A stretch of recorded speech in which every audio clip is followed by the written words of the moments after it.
Hari ini kita akan meneruskan, kita punya tafsiran daripada Yohanes pasal 5. Kita mulai membaca dari Injil Yohanes pasal 5 dari 41 dan seterusnya. Yohanes pasal 5 ayat 41. Aku tidak memerlukan hormat dari manusia, tetapi tentang kamu, memang aku tahu bahwa di dalam hatimu kamu tidak mempunyai kasih akan Allah. Aku datang dalam nama Bapakku, dan kamu tidak menerima aku. Jikalau orang lain datang atas namanya sendiri, kamu akan menerima dia. Bagaimanakah kamu dapat percaya, kamu yang menerima hormat seorang dari yang lain, dan yang tidak mencari hormat yang datang dari Allah yang esa?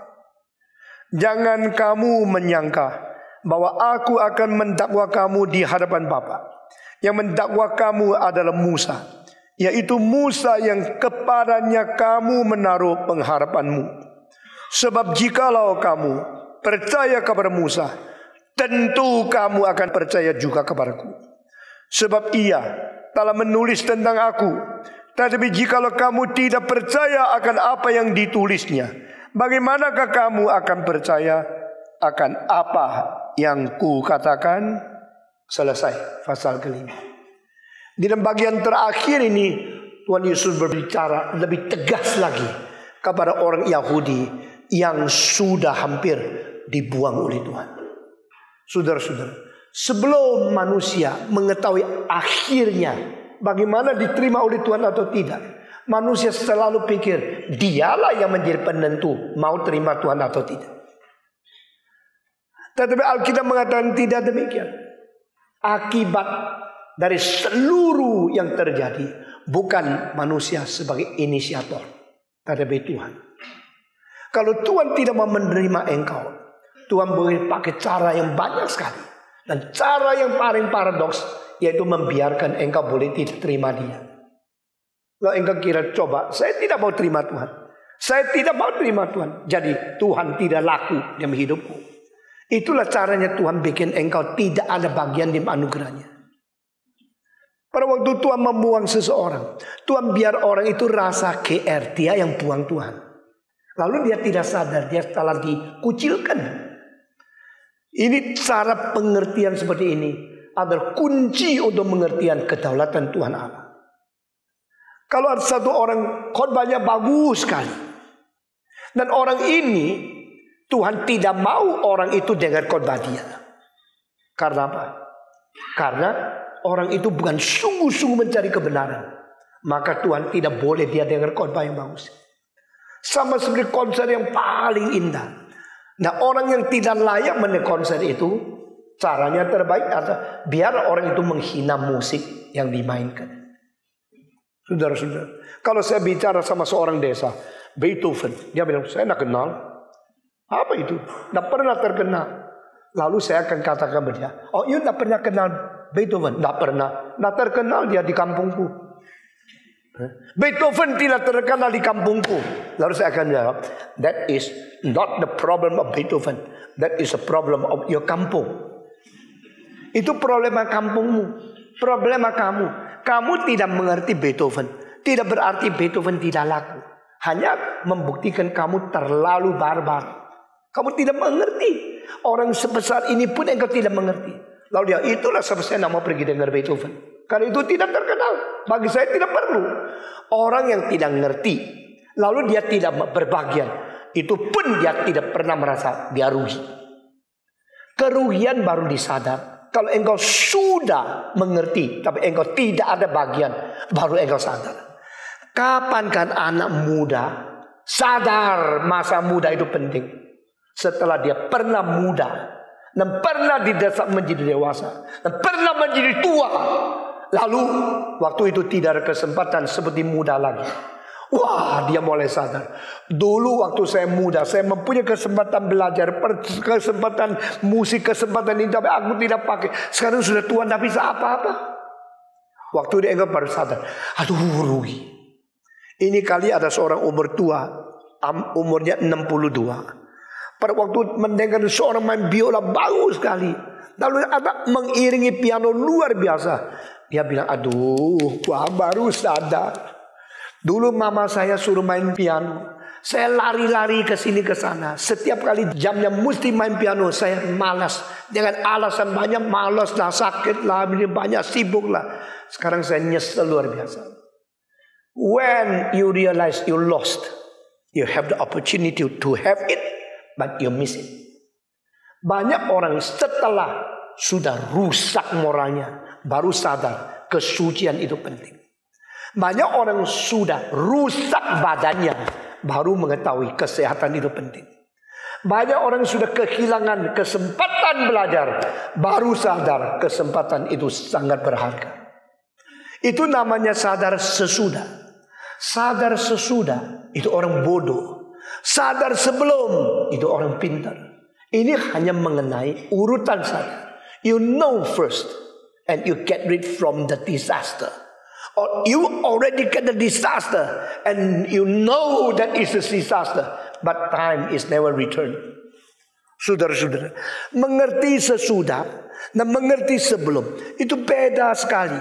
Mengapa perempuan-perempuan yang diberikan kesucian oleh Tuhan akhirnya hanya karena mau main seks, di dalam berapa menit kehilangan keperawanannya. Sesudah hilang baru sadar, cilaka. Sekarang saya tidak pernah balik. Dan pada saat orang yang betul-betul Tuhan kirim, betul-betul yang terbaik untuk kamu, engkau sudah tidak mampu memberikan keseluruhan kesucian untuk suami yang patut kau terima. Engkau nyesal bukan? Karena main sama laki-laki yang tidak beres. Waktu engkau main, engkau tidak sadar. Tidak apa-apa, ini kebebasanku. Tahu tidak, kebebasan yang pernah kau pakai adalah kebebasan yang hilang terus. Tahu tidak, kebebasan yang salah adalah kebebasan yang meninggalkan penyesalan dan habis-habis seumur hidup. Itu sebab belajar dan minta kepada Tuhan, tolong Roh Kudus, beri aku kesadaran sebelum terjadi kecelakaan. Beri aku kesadaran keinsyafan sebelum aku menerima hukuman. Orang Israel yang sudah mau dibuang oleh Tuhan, Tuhan memberikan kalimat-kalimat yang terkeras, tapi mereka tidak sadar. Sampai akhirnya hukuman sudah tiba, baru mereka sabar. Kesempatan sudah tidak kembali lagi. Yesus mengatakan, aku sudah beritahu kepada engkau, engkau tidak percaya. Aku turun ke dunia, engkau tidak terima. Herannya kau tidak terima saya. Tetapi barang siapa yang datang dengan nama dia sendiri, kau terima. Kalimat ini sangat menggugah. Saya kira banyak komentari tidak pernah tulis. Tapi saya mau membuat engkau ikut gugah seperti saya. Yaitu saya mau tanya, siapa yang datang demi nama sendiri? Siapa yang datang demi Allah Bapa? Semua agama mengajar menurut apa yang mereka kira mereka sudah dapat kesadaran. Tetapi Yesus mengatakan, aku datang daripada Bapa. My Father sent me to you. And I come not from myself. I come to you from my Father who sent me. Bapa yang mengirim aku. Dan aku datang dengan kesaksian-kesaksian semua yang bukan dari diriku sendiri. Saudara masih ingat kekristenan tidak terima saksi tunggal? Masih ingat? Ini satu prinsip yang penting. Justru karena Yesus bukan datang menurut kesaksian diri sendiri. Dia mengatakan, jika aku datang menurut kemauanku sendiri, kalau kesaksian berdasarkan diriku sendiri, maka kesaksianku itu tidak sejati. Tetapi ada yang bersaksi bagiku. Yohanes Pembaptis, pekerjaan yang kunyatakan, Allah yang mengutus aku. Lalu kitab suci perjanjian lama memberikan kesaksian bagiku. Ini semua kesaksian. Bukan satu, bukan dua, bukan tiga, bukan empat. 7 kesaksian yang mengelilingi Kristus, membuktikan dia menyatakan kebenaran yang sejati.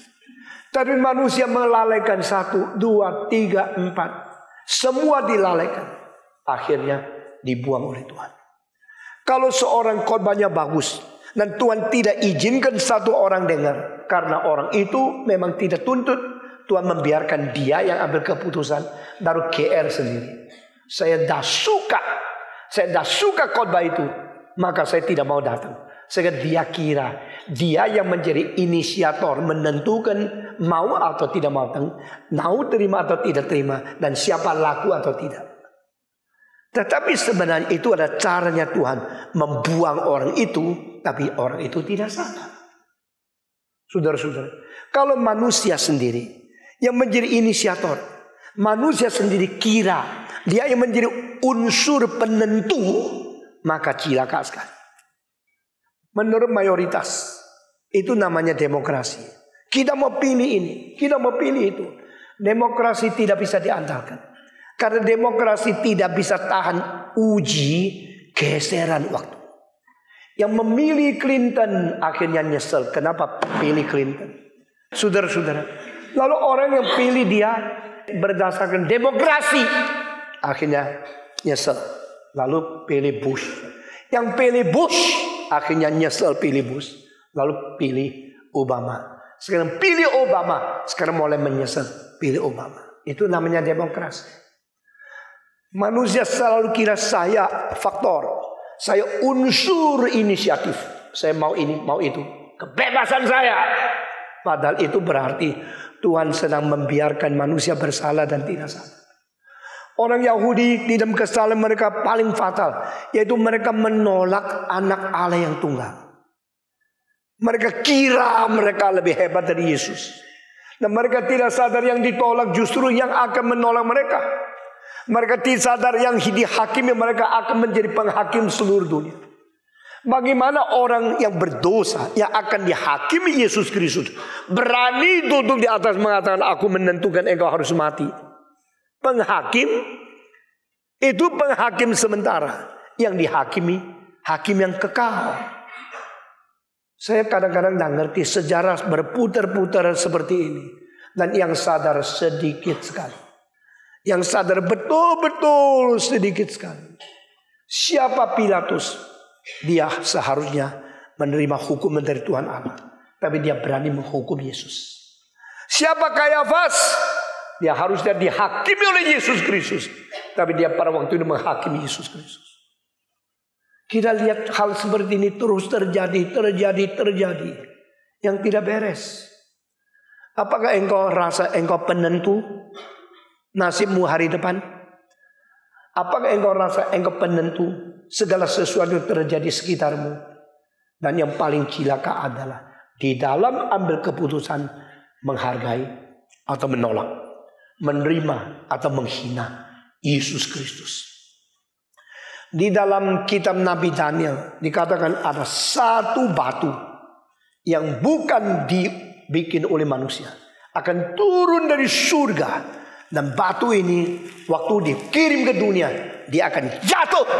Dan kena siapa? Siapa mati. Siapa yang kena dia, siapa itu jatuh. Berarti apa? Penentu itu bukan dari manusia, penentu dari surga. Nah, Yesus Kristus menjadi batu penjuru, juga menjadi batu sandungan. Batu penjuru bagi mereka yang berakar iman di dalam dia. Batu sandungan bagi mereka yang menolak dia. Saudara-saudara sekalian, di sini Yesus Kristus mengatakan kalimat-kalimat yang sangat-sangat menakutkan sebelum pasal 5 selesai. Dan dia berkata, aku tidak memerlukan hormat dari manusia. Engkau terima saya, silakan. Engkau menolak, silakan. Engkau tidak hormat, tidak apa. Karena nilai yang sangat-sangat berada pada diri tidak perlu bergantung kepada kehormatan dari luar. Bukan karena engkau percaya Tuhan, baru Tuhan laku. Bukan karena engkau ngaku dia ada, baru dia ada. Keberadaan Allah tidak mungkin adalah disebabkan ada orang mengaku dia ada, baru ada. Engkau percaya dia ada, tidak menjadikan dia tidak ada menjadi ada. Engkau percaya tidak ada, juga tidak menjadikan dia yang ada menjadi tidak ada. You never change the fact. You only show your reaction. Only show you the level of your response. Kalau kita sekarang mengadakan sesuatu yang bernilai sekali, yang mengerti gelang-geleng kepada saya, nah senang dia pergi. Itu tidak membuktikan yang bernilai itu menjadi tidak bernilai. Itu hanya membuktikan dia tidak mengenal nilai. Mengerti maksud saya? Pada waktu tahun 1900 1930-an, Einstein mengeluarkan satu kalimat. Teori relativitas saya sudah dicetak dan seluruh dunia yang mengerti cuma 3 orang. Kalau begini buku itu susah laku dong. Karena yang membaca semua nggak ngerti kok. Maka berarti buku itu tidak laku, tidak bernilai. Apakah buku dari teori relativitas Einstein menjadi tidak bernilai hanya karena orang tidak ngerti? Jawab. Apakah menjadi tidak bernilai? Tidak. Tetap bernilai. Yang tidak ngerti hanya menyatakan dirimu terlalu bodoh, tidak bisa ngerti. Tetapi herannya waktu itu sudah lebih 100 buku yang menulis tentang penjelasan apa artinya teori relativitas. Karena yang tulis kira dia ngerti, tetapi yang nulis bilang itu nggak ngerti. Jadi Einstein kalau baca satu buku to explain the theory of relativity, lalu dia baca, dia geleng kepala. Yang nulis nggak ngerti, sudah nggak ngerti berani tulis. Tetapi yang tulis pasti menganggap dia ngerti kan? Kalau tidak malah berani tulis. Sama seperti kitab suci ini, yang berkhotbah itu yang nggak ngerti, termasuk Stephen Tong. Enggak loh ya. Saya ngerti sebagian dengan tepat karena Reform Theology sudah teruji 500 tahun. Ini satu teologi yang paling ketat dan paling setia kepada kita. Maka saya berani khotbah kepada.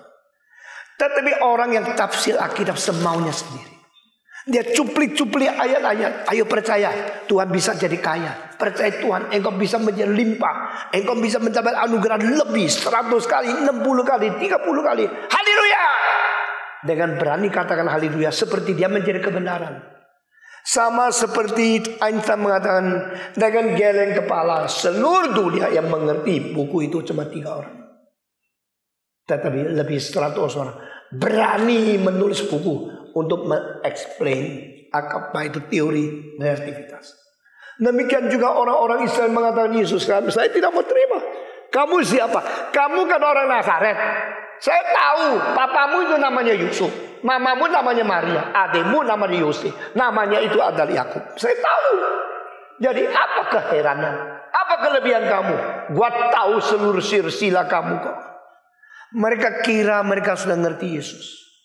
Dan Yesus mengatakan, aku tidak cari hormat dari manusia. Engkau tidak mengerti, sudah. Engkau tidak hormat, sudah. Karena aku bukan manusia yang mencari muka dari manusia. Aku tidak dipengaruhi oleh pengertian atau tidak pengertian engkau terhadap saya. Your reaction, your response, your understanding or not doesn't matter. Because I never expect, never require, I never beg your respect to me. Ini ayatnya. Aku tidak perlukan hormat dari manusia. Tetapi tentang kamu, memang aku tahu bahwa di dalam hatimu kamu tidak mempunyai kasih akan Allah. Jadi cilakannya adalah yang kenal Yesus tidak kenal dengan sesungguh-sungguh. Tapi Yesus sungguh-sungguh mengenal mereka yang tidak kenal dia. Nah di sini. Nah di situ respons one sided. Saya sudah 2 kali bicara. Di Canggih itu ada tempat khususnya kaca. Ya. Nah, orang lewat situ ada yang bikin-bikin rambut. Ketawa ke dalam itu ada orang. Itu bisa lihat kamu tidak bisa lihat dia. Kamu kira kamu lagi ngelo-ngelo. Di dalam itu ada orang-orang yang paling penting daripada security pemerintah Singapura. Melihat dari situ Singapore Airport Canggih ada orang jahat atau tidak. Dan dia bisa lihat kamu. Kamu tidak bisa lihat dia. Karena itu one way mirror. Ya. Saudara jangan kira engkau yang pintar. Wah lihat ini, saya lihat dia. Engkau tidak lihat. Demikian orang yang tidak kenal Yesus, Yesus kenal kalau dia tidak kenal Yesus. Orang yang berinisiatif seperti dia inisiator, Yesus yang sesungguhnya pegang sifat inisiatif mengenal dia tidak beres. Maka Yesus kira engkau tidak hormati saya, tidak apa-apa. Karena saya tidak pernah minta dihormati oleh kamu. Tetapi kamu mengerti ya, dirimu tidak mengerti dirimu, aku mengerti hatimu. Di dalam hatimu tidak ada cinta kasih kepada Allah. Loh, kok tahu? Tuhan jangan tebak-tebak sembarangan ya. Saya masih cinta Allah. Dari mana engkau cinta Allah? Loh, kalau tidak cinta Allah buat apa saya beli kitab suci? Ayo, saya beli kitab suci, saya baca di rumah, saya memelihara Taurat daripada Musa. Yesus mengatakan betul. Nanti engkau ayat ini terus lihat, baru engkau tahu semua palsu. Maka aku datang nama Bapakku, dan kamu tidak menerima aku. Karena datangnya dengan cara lain. Sebab Yesus kalau datang dengan malaikat punya wibawa, dengan sesuatu orang yang mulia sekali, semua akan lutut. Tapi Yesus datang dari surga justru pakai cara yang sama sekali tidak kelihatan hormat. Dia lahir di palungan, setara dengan binatang, lalu dibesarkan di Nazaret seperti orang biasa. Seorang lihat, kalau begini yuk, tidak ada keistimewaan apa-apa. Mana saya mau hormat kamu? Kalau engkau betul-betul anak Allah, pasti ada tanduk gede, ada taring besar.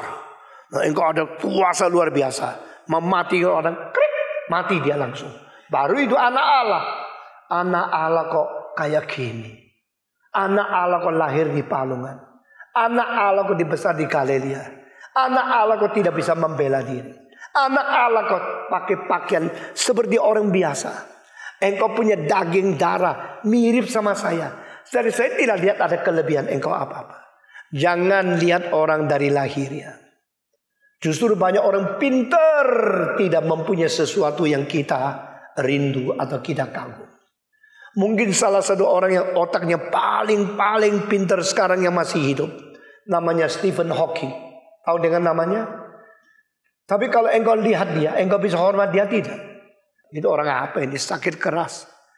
Tapi kalau engkau sudah, ini Stephen Hawking. Bukunya dan teori daripada alam semestanya ada lebih canggih dari siapapun. Engkau menghormati dia. Karena engkau mengerti pengetahuan keluar dari mulut dia lebih tinggi dari siapapun yang hidup di dunia. Mengenai universe. Saudara-saudara. Tapi orang biasa tidak tahu. Tidak mungkin orang bisa menghargai orang yang modelnya seperti ini. Maka manusia selalu ditipu oleh limitasi pandangan kita secara fisik. Kita ditipu oleh fenomena. Sama seperti anjing.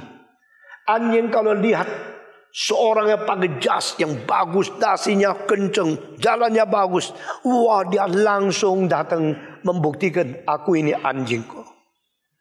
Goyang ekor.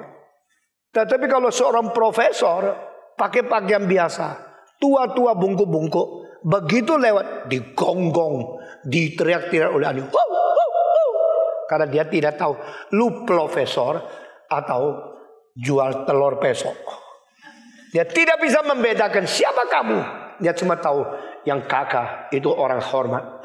Kehormatan dilihat dari luar, bukan dilihat daripada mutu. Maka Yesus berkata, aku mengetahui engkau di dalam hatimu tidak ada cinta kepada Allah. Kalau engkau tanya, lu kau tahu? Yesus, lu bisa lihat hati saya. Yesus akan menjawab kalimat di bawah. Dia mengatakan, aku datang demi nama Bapakku. Engkau tidak terima. Tapi orang lain datang dengan nama mereka sendiri. Engkau terima. Karena apa? Engkau percaya kepada kalimat-kalimat yang tidak perlu bertanggung jawab. Ralph Winter yang baru meninggal tahun lalu, dia mengatakan orang yang berwibawa datang dengan firman Tuhan yang betul-betul benar selalu tidak kelihatan berwibawa. Tetapi orang yang tidak mengerti firman Tuhan, berani mengatakan seperti dia wakil Tuhan, selalu dianggap dia berwibawa. Itu sebab banyak pendeta yang tidak belajar firman baik-baik, tapi berani berwibawa seperti mewakili Tuhan. Lalu dia bisa menipu banyak pendengar yang tidak belajar, yang tidak mengerti. Pokoknya ini yang mirip Tuhan. Tapi mereka betul-betul mengerti, tapi tidak mempunyai kelihatan seperti berwibawa. Selalu diabaikan oleh orang-orang dunia. Saudara-saudara, di dalam dunia musik sama. Engkau lihat ya, orang yang betul-betul luar biasa musiknya, kelihatannya biasa saja. Tapi kalau orang-orang mempunyai fans yang banyak, tapi kalau dengan musik mereka fales, nyanyinya tidak bagus. Tapi karena apa? Waktu nyanyi mukanya bagus, ya. Jadi kamu betul-betul suka musik, enggak, suka mukanya. Engkau mikirkan, aduh itu kalau jadi my boyfriend, how proud I will be. Kalau dia bawa saya, apalagi cium saya, mati pun rela. Orang gantengnya kayak begini, kelihatan begitu menarik, mengiurkan. Mimpi pun selalu bayang-bayangnya keluar kayak setan menghantui. Jadi engkau pergi ikut dia punya pesta musik, ikut dia punya malam musik. Engkau bukan mau musiknya, karena engkau mau mukanya, mau masa muda yang menariknya, mau image-nya. Jadi kamu tertipu oleh fenomena, bukan? Saudara-saudara, musik bukan begini. Itu orang, kalau rekamannya engkau simpan karena engkau pernah ikut malam dia. Di mana? Wow, pesta musik besar. Engkau rekam musiknya. Nah 50 tahun lagi engkau dengar lagi, kok gitu jeleknya ya. Waktu itu lihat musiknya juga jelek, lihat mukanya sudah tua lebih jelek ya. Lalu apanya yang dinikmati dulu? Karena dulu tergila-gila. Nah engkau sekarang bukan mau cari mutu, cuma ketipu oleh keadaan. Waktu Yesus datang ke dunia, dia tidak memakai corak yang menarik. Menurut Yesaya pasal 53, dia tidak ada keelokan yang bikin kita terpesona. Nah oleh dia tidak mempunyai keelokan, keindahan yang menarik kita. Dia dengan keadaan yang sangat kurus, dengan keadaan yang sangat kering, dengan keadaan seperti orang miskin, sehingga kita kira dia pun dibuang oleh Tuhan Allah. Yesus sengaja menyembunyikan diri di belakang layar supaya mengetahui siapa yang sungguh-sungguh mencari kebenaran. Saya waktu umur 8 dengar cerita seorang pendeta. Saya ingat sampai sekarang. Sekarang saya bagikan kepadamu. Lalu ingat cerita sama anakmu. Supaya cerita yang baik turun-menurun kepada anak umur 8 dan seterusnya. Dia bilang 2 orang bertaruhan. Saya akan jual cincin asli emas. Tapi jualnya cuma 2 rupiah. Menurut you laku enggak?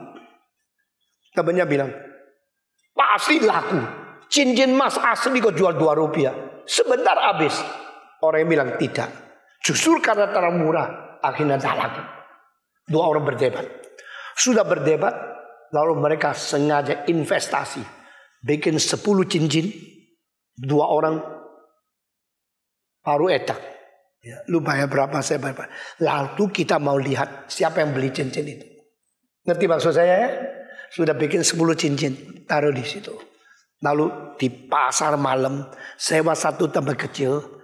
Ditulis cincin asli emas 1-2 rupiah. Ya kalau sekarang kira-kira 20.000 gitu lah ya.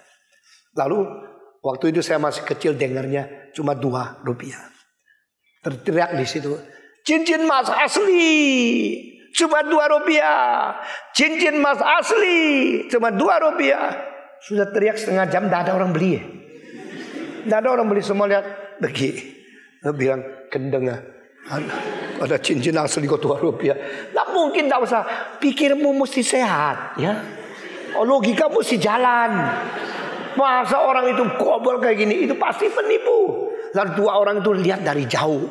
Waktu yang tukang jual itu disuruh kasih gaji, lu berdiri di situ ya 2 jam. Sesudah itu kita simpan. Akhirnya sudah hampir 2 jam selesai. Seorang anak kecil dibawa sama papanya jalan-jalan di pasar malam. Katakanlah PRJ gitulah. Nah dia jalan-jalan, cincin asli 2 rupiah. Anak itu tertarik. Kok mirip cincin mama ya? Cincin pernikahan mama mirip. Berapa? 2 rupiah. Terus papanya sudah di stand yang lain.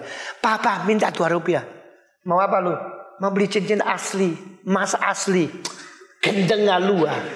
Anak kecil nggak ngerti apa. Nggak ada. Cincin asli itu 2 rupiah. Jangan buang-buang uang. Tapi cuma 2 rupiah kok. Pak, tolong no, 2 rupiah no. Papa sampai keki akhirnya bilang, kalau nggak dikasih terus pacunya pecah semua. Sudah kasih 2 rupiah. Dia ambil. Beli 1 ya. Dikasih. Terima kasih. 2 rupiah saya ambil. Lalu anak ini taruh. Terus nggak ngomong apa lagi. Aku punya cincin. Mirip punya mama. Cincin asli. Dan mama punya mahal, saya punya murah. Nah dia pakai. Papa kopres pun tidak kopres. Percaya pun tidak percaya. Dan anak itu terus pakai. Dan setelah 2 jam kiosnya itu ditutup, tidak jual lagi. Yang mengatakan pasti laku semua, kalah. Yang mengatakan tidak laku, menang. Karena akhirnya cuma jual 1 kok. Dan anak itu main-main terus. Sudah 2 bulan, 3 bulan, tetap mengkilap. Sudah setengah tahun tetap mengkilap. Papa bilang, cincinmu kok tidak luntur ya? Kok bagus ya? Coba buka. Dia buka. Sudah seret sekarang karena tangannya mulai gemuk. Sudah mulai besar. Dia keluar. Papa lihat. Ini lain loh. Karena berat. Tuhan bikin barang itu ya. Ada kualitas yang lengket dengan esensi barang. Kalau itu cincin dibikin dari emas.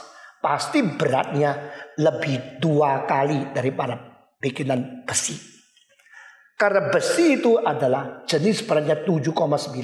Cincin lebih 16. Kalau cincin itu betul-betul emas, dia beratnya hampir 2 kalinya tembaga. Karena tembaga adalah 8, lebih. Dan ini 16 lebih. Sehingga setelah ditimbang, dia rasa ini mungkin lain loh. Lalu dia katakan, coba pergi toko emas. Waktu diperiksa, ini cincin 24 karat. Waktu 24 karat, anak kecil itu, nah gua menang, haleluya, 24 karat. Papa bilang, yang goblok pinter, yang pinter goblok. Dulu waktu anak mau beli, mana ada cincin 2 rupiah, ditipu orang masih tidak tahu. Anak kecil, bodoh lu. Dia dimaki-maki. Sekarang ternyata dia yang betul. Ayo beli lagi yuk, nggak ada. Balik lagi ke situ. Dulu yang jual cincin di mana? Sudah 6 bulan dari sini. Dia cuma muncul 2 jam ke hari itu. Tidak pernah jualan lagi. Baru dia sadar sudah kehilangan. Nah saudara-saudara. Kenapa murah? Karena tidak mau bikin manusia tertipu oleh keadaan fenomena. Tuhan Yesus menjadi murah. Tuhan Yesus lahir di Palungan. Tuhan Yesus kelihatan cuma 2 rupiah. Tapi dia adalah sesungguhnya anak Allah yang sejati. Sehingga dia menjadi batu sandungan. Bagi mereka yang kira saya menilai dengan otak, tak mungkin yang murah ini asli. Akhirnya dibinasakan. Dan waktu itu yang membinasakan justru adalah yang berotoritas tertinggi.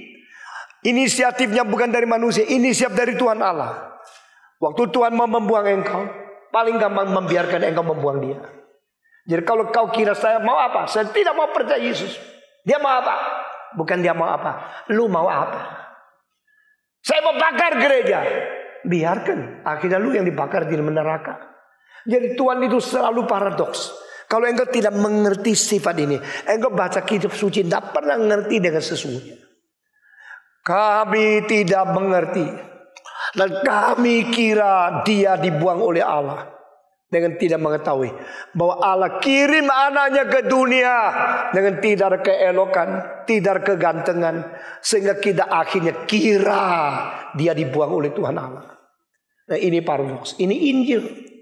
Saudara, Yesus mengutarakan kalimat-kalimat di sini berat hatinya, berat luar biasa, tapi orang tidak sadar. Kalau sudah 2000 tahun kemudian, engkau tetap tidak sadar, engkau sama bodohnya seperti orang menolak Yesus. Dia mengatakan, aku tidak pernah memerlukan hormat dari manusia. Tetapi tentang kamu, memang aku tahu bahwa di dalam dirimu tidak ada cinta kasih kepada Allah. Aku datang dalam nama Bapa. Kau tidak menerima aku. Tapi orang lain datang dalam namanya sendiri, kau akan menerima dia. Kenapa? Kau terlalu percaya kepada orang secara fenomena. Kamu terlalu gampang ditipu oleh orang yang kelihatannya beres, tapi tidak beres. Yang beres kelihatan tidak beres. Yang tidak beres klaim dia beres. Nah engkau diterima, engkau juga menerima oleh orang yang klaimnya beres. Saudara-saudara, yang sungguh-sungguh engkau tidak terima. Ini benar-benar emas. Aku datang dari Bapa. Aku dikirim oleh Allah kepadamu. Engkau tidak terima. Saya demi namaku datang kepadamu. Lihat, bukankah ini utusan Allah? Engkau langsung terima. Jadi manusia menipu diri secara tidak sadar. Seperti di dalam Injil. Injil adalah satu batu sandungan. yang mengerti arti Injil, tidak tertipu oleh fenomena. Sebenarnya engkau kalau betul-betul cari musik, engkau boleh mendengar orang betul-betul musiknya indah, tapi kelihatan tidak mempunyai lahiriah yang bagus. Saudara-saudara, baru ini Bocelli nyanyi di Singapura. Dan banyak orang tertarik, memang dia ganteng, tapi dia buta. Dan orang kaya di Singapura justru menunjang uang begitu banyak menjalankan sesuatu yang disebut yaitu mandat budaya. Sehingga banyak orang bisa menonton si Bocelli menyanyi. Saudara-saudara, tetapi dia buta, kelihatan tidak ada apa, tapi musiknya bagus. Banyak orang menonton itu yang si bintang nyanyi dan sebagainya. Nyanyian tak karu-karuan, nyanyian tak beres. Tetapi karena cantiknya, gantengnya telah menjadi satu daya tarik tersendiri. Yesus tidak memakai daya tarik daripada lahiriah yang elok kepada manusia. Yesus datang demi nama Allah, dan dia katakan aku datang daripada Bapa. Tapi orang mengatakan tidak, aku tidak percaya, karena engkau tidak ada keelokan yang menarik kepada kita. Kamu yang menerima hormat seorang dari yang lain, dan yang tidak mencari hormat yang datang dari Allah yang esa. Maksudnya apa? Kamu suka memuliakan satu dengan lain. Kalau ini dipuji senang, dia puji kembali, lalu saling memuji. Saya harus bicara hal yang benar sesuai dengan Alkitab untuk menggugah orang-orang yang tidak sadar ditipu oleh penipu demi penipu yang berjubah pendeta demi nama Tuhan. Mereka memalsukan, tetapi sebenarnya mereka datang atas nama sendiri karena dia tidak kirim oleh Tuhan. Kalau engkau membaca di dalam buku Musa, cilakalah mereka yang datang demi namaku, tapi belum pernah aku kirim mereka. Saudara pernah membaca pasal itu? Mereka mencuri-curi firmanku dari tetangganya. Mereka membicarakan sesuatu seperti utusan saya, tapi aku tidak pernah mengutus mereka. Mereka datang demi nama mereka sendiri. Mereka bernubuat, tetapi perhatikan, yang mereka bernubuat tidak akan jadi. Kalau tidak jadi berarti mereka bukan utusanku. Lalu kalimat itu disuruh. Saya kaget. Lempar batu supaya mereka mati. Jangan takut kepada dia. Sekarang kita menjadi pendeta sudah tidak berani jalankan kalimat itu. Lempar batu sampai mati. Kita masih berdoa Tuhan supaya dia bertobat. Tapi mungkin kalau orang ini bertobat. Yesus mengatakan, kamu saling menerima hormat satu dari yang lain. Bagaimanakah engkau bisa menerima aku? Orang-orang yang hatinya untuk uang, untuk profit, untuk memuliakan satu dan lain, tidak gampang bertobat. Kalau mereka sudah pernah mengetahui rasanya sumsum begitu enak, tidak mungkin muntah keluar lagi. Di dalam peribahasa Tionghoa mengatakan, cui ziwei. Sudah pernah merasakan keenakan, sudah pernah mengetahui bagaimana cara untuk mengkeduk uang banyak daripada pendengar. Dengan kalimat apa persembahan bisa tambah? Dengan jangan mengganggu kesulitan dan dosa yang diperbuat. Hanya menjanjikan kekayaan, janjikan kelancaran, janjikan kesuksesan, janjikan kemakmuran. Gereja akan bertumbuh, banyak orang datang. Dan tidak usah sentuh, orang berdosa harus bertobat. Saudara-saudara, saya minta sudah perhatikan. Selama 30 tahun ini, gereja yang mana yang menuntut orang bertobat, hidup suci, hanya janji-janji kosong. Dan engkau menghormati saya menghormati engkau, engkau memuji saya, memuji engkau kembali. Khotbah yang mengatakan berilah 1 juta, Tuhan kembalikan 9 juta, itu akan diterima oleh banyak orang. Dan ada juga yang betul-betul memberikan 1 juta, tapi untuk 9 juta, itu namanya perpuluhan. Karena setan berinvestasi untuk menghancurkan kekristenan daripada akar, daripada fondasi. Dan banyak orang tidak sadar. Saudara, saya sekali lagi berkata, gereja reform tidak bisa bertumbuh terlalu cepat. Karena kita pakai cara prinsip Alkitab. Tapi kita akan pelihara diri, tidak berubah menjadi gereja yang berani mempaparkan kebenaran dengan sungguh-sungguh jujur dan sungguh-sungguh berani di hadapan Tuhan menghadapi setan. Gereja seperti ini sudah makin lama makin sedikit. Dan kita akan menampilkan diri dengan keberanian menegur dosa, berani menembak semua kesalahan, berani membongkar semua siasat iblis yang menipu manusia. Tetapi Tuhan tidak membuang kita. Yesus berkata, kamu menerima hormat satu dengan lain, kamu memuliakan satu dengan lain. Kamu yang seperti gini, bagaimana engkau bisa datang kepadaku? Kamu yang menerima hormat seorang dari yang lain dan tidak mencari kehormat yang datang daripada Allah yang Esa, jangan kamu menyangka bahwa aku akan mendakwa kamu di hadapan Bapa. Engkau saling menerima hormat. Kalau menerima hormat senang ya. Engkau kalau dipuji senang tidak? Senang. Lalu kalau mau terus dipuji ya puji kembali, supaya ada imbalan kan, saling memuji. Saudara-saudara, kalau pendeta berzina, lalu engkau berzina, dia bilang tidak apa-apa, saya sendiri juga kok. Lalu mengizinkan semua berzina. Akhirnya saling mengasihi. Sudah saling mengasihi, lalu tidak ada orang berani berkata, bertobatlah kamu. Allah yang suci menuntut engkau harus hidup suci. Tidak ada kekuatan ngomong kalimat itu. Nah, saya katakan ya, satu hal yang sangat membahayakan kekristenan adalah cara mengaku dosa zina. Saya sudah berzina. Sudah dia mengaku, wah semua kaget. Ini manajer loh. Ini orang penting dari bank itu. Berani mengaku di hadapan umum. Waduh, kalau biasanya mengaku dosa, itu merasa malu. Tapi sekarang mengalahkan perasaan malu, berani itu mengagumkan orang. Saya hormat orang Kristen berani bertobat di hadapan umum mengaku dosa zina. Ini pasti pekerjaan Roh Kudus.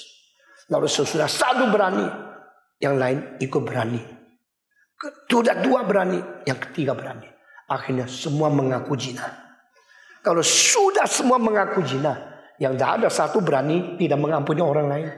Karena semua kok. Tetapi akibatnya apa? Akibatnya menjadi suci? Tidak. Akibatnya menjadi lebih tidak peka terhadap dosa zina. Akibat tahapan kedua, orang luar mengatakan ternyata yang disebut Kristen semua zina. Akibat lebih lagi, kalau begini Kristen dan Kristen sama. Akibat lebih lagi, tidak usah Kristen juga tidak apa-apa. Nah, setan mulai bekerja karena membiarkan gereja menjadi gereja yang mengaku sendiri bukan orang suci. Sehingga kesucian tidak perlu, tidak ada. Kesucian tidak ada, itu cuma cerita kuno. Ini 2 bulan saya sedih sekali di dalam satu hal. Saudara mau dengar apa yang saya sedih? Mestinya dan sejarah mengatakan, pastor yang mengatakan, aku mengampuni dosa. Orang bersalah datang dengan contrition, confession, rendah hati, pastor saya sudah berzina. Tapi tidak diumum loh. Kalau diumum supaya seluruh dunia tahu orang Kristen berzina. Ini bukan cara terbaik. Cara terbaik ada sungguh-sungguh hidup suci dan tidak menyombongkan diri. Hidup suci di hadapan Tuhan, dan waktu menganjurkan orang lain berani untuk menjadi teladan. Ini lambat laun kekristenan akan dicap. Itulah tempat yang menampung orang berzina di bawah atap yang ada salib sebagai tandanya. Engkau suka dihormati? Iya. Engkau tidak mau dipermalukan? Iya. Engkau saling mencari hormat? Iya. Tapi engkau tidak datang kepadaku. Dan orang-orang Yahudi ini, mereka bukan saja mereka tidak mau Yesus Kristus, dan mereka mempunyai backing. Engkau Yesus, kami Musa.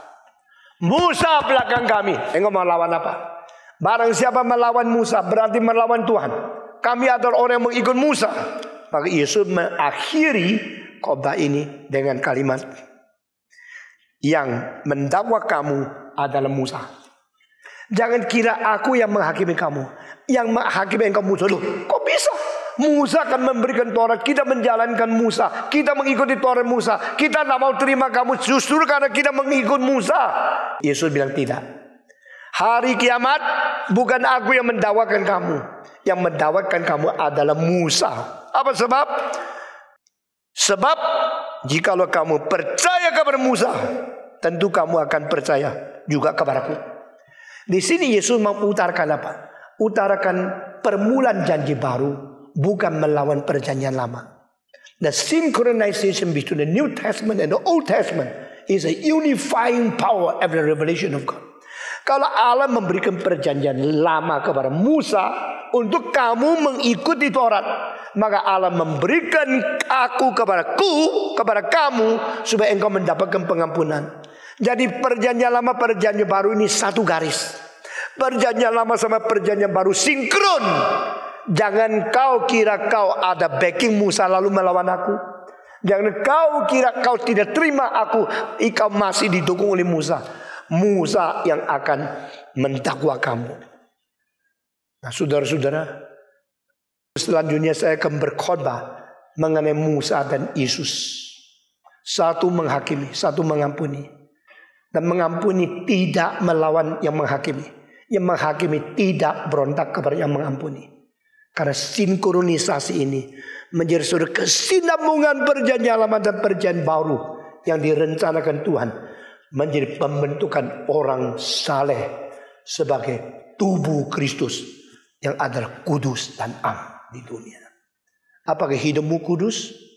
Apakah engkau sungguh-sungguh sudah bertobat? Apakah engkau suka berdosa dan suka mempermainkan pertobatan palsu untuk membuktikan engkau seperti kelihatan rohani? Engkau betul-betul jalan kehendak Tuhan atau tidak? Kiranya Tuhan memberkati kita masing-masing. Hari ini saya khotbah sampai di sini. Mari kita berdoa. Bapa di dalam surga, kami berterima kasih karena Kristus datang ke dunia menjadi batu sandungan yang bersifat paradoks. Kelihatan begitu tidak mempunyai kekayaan, kemewahan, keelokan, kehormatan, sehingga banyak orang menilik dia pun tidak, memperhatikan pun tidak, apalagi percaya kepada dia. Engkau membiarkan orang-orang yang menganggap dirinya telah menolak engkau sebagai orang berinisiatif, tetapi engkau telah membiarkan mereka tidak ada bagian di dalam menerima firman dan anugerah Tuhan. Kami berdoa kiranya Tuhan mensadarkan kami, sehingga kami boleh mengerti rahasia rohani. Dan kami boleh bertobat sungguh-sungguh daripada ketidakjujuran kami. Ampunilah segala dosa kami. Perbaruilah hidup kami demi memuliakan nama Tuhan. Berkati saudara-saudara kami ya Tuhan. Celikan mata rohani sehingga kami melihat yang sesungguhnya. Sehingga kami tidak menipu diri di dalam gejala agama yang penuh dengan kepalsuan yang menakutkan. Dalam nama Yesus Kristus, penebus dan juru selamat, satu-satunya yang utus dari Bapa, Tuhan kami yang hidup. Kami sudah berdoa. Amin.